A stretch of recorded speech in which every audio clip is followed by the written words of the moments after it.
Unique stories. Ram और चमत्कारी पक्षी।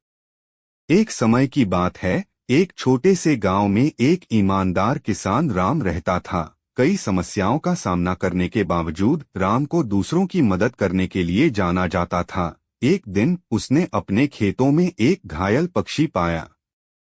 राम ने तय किया कि वह पक्षी को स्वस्थ करेगा। उसने एक आरामदायक घर बनाया और खाद्य तथा पानी प्रदान किया। दिन बीतते जा रहे थे और पक्षी ठीक हो गया और राम के साथ दोस्त बन गया।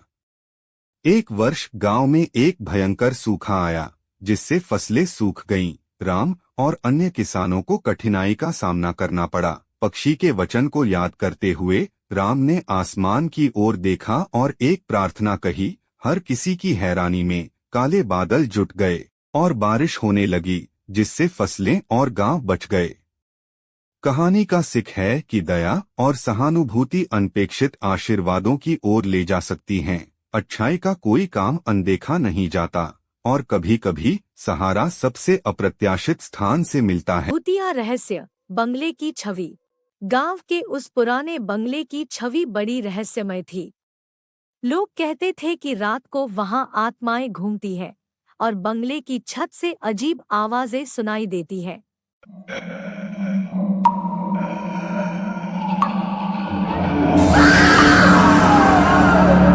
इसके बावजूद एक नायक राज, जिसे गांव वाले खुफिया राज कहते थे, ने तय किया कि वह इस रहस्य को सुलझाएगा। राज ने अपने दोस्तों से मिलकर बंगले की ओर प्रशिक्षण शुरू किया। बंगले के अंदर पहुंचने पर उन्हें एक रहस्यमय पथ पर ले जाने वाली दरवाजा दिखा। दरवाजे को खोलते ही एक पुरानी किताब मिली, जिसमें लिखा था, यहाँ बसती है असली मायावी आत्मा।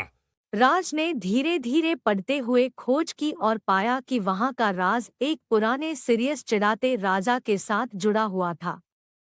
बंगले का भूतपूर्व मालिक दुनिया भर में सच्चे दोस्त बनाने का सपना देखता था।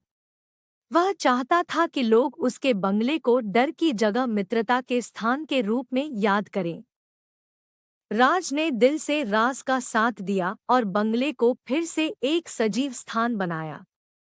गांव वाले हैरान रह गए, लेकिन उनका डर दूर हो गया और बंगले की छवि बदल गई।